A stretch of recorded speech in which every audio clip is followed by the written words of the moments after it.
So till recently, we used to own our own servers which ran the email, and we had contracted a company to come and install open source email software on it, and we were running it ourselves, or rather we were getting services from a data center provider to run it. It was quite inexpensive in terms of day-to-day running, but mail isn't really core to our company. We are primarily a brokerage, so rate feeds, order transaction, that is core.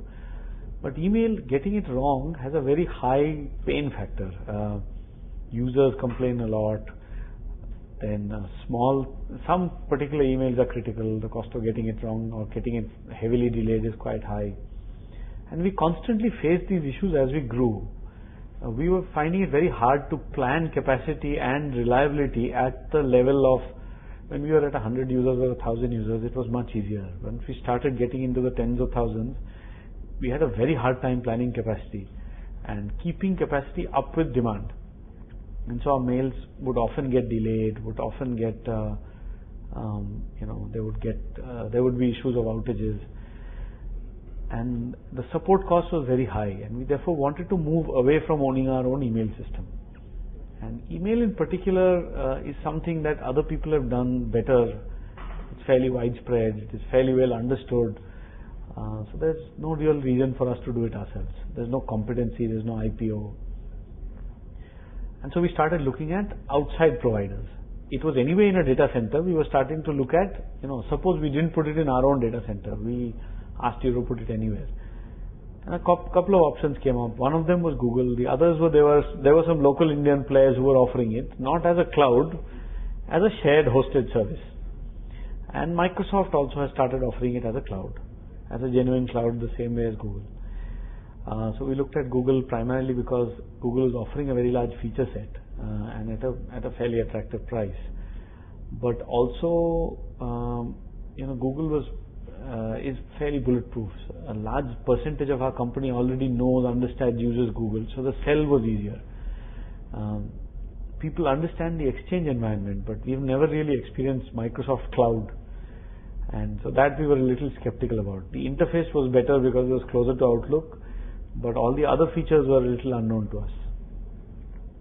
And so as it turned out, multiple players were evaluated. Finally, Google emerged as the winner on commercials, on value provided. So Google, we migrated everything in just over 40 odd days. The actual migration is very straightforward. A large part of it is to do with user training, with user expectation, making sure that our support is in place. Because who do you call? Who does the user call? That has changed. How does the user get help? So those things were the key parts. That was what really took long. The implementation, of course, there's no implementation. In a cloud, you just take a bunch of licenses and you change because it's the web, there's no desktop config to change. You just send out a mail saying, please use this URL.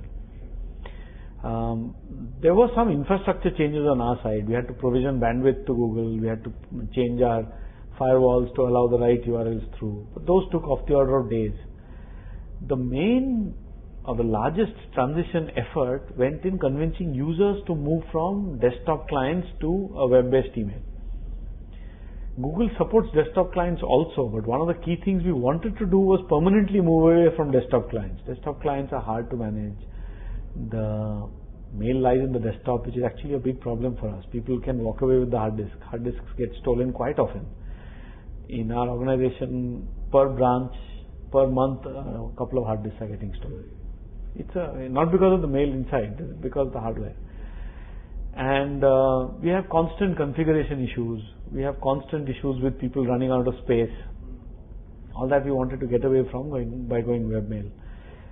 So that transition was harder than the transition on the infrastructure side. On the server part, the transition was not particularly complicated. Email in particular, the security concern is a little bit less because anyway the data is flying all over the cloud, because you're sending a large part of it to the outside world. The data does not reside with us. It resides on an unknown place in Google servers. And so one of the advantages when we started analyzing was actually nobody knows, not even Google knows where the data resides.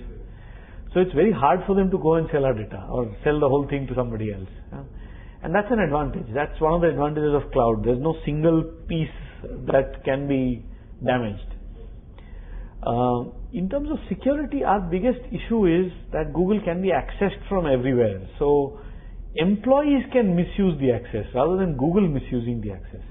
An employee can potentially go out of the office, access the same email and send it out, or leave it open on a cyber cafe. And how do we tackle that? Google does allow it, but allow us to restrict it. We can say that the enterprise version of Google can be accessible only from a known range of IP addresses. But we finally chose not to enable it because the convenience of anywhere access overshadowed the security benefits. And we can put filters to make sure that people, for instance, don't send out customer account numbers. People don't send out PAN account numbers, that kind of thing. So we can put filters to prevent those things from happening.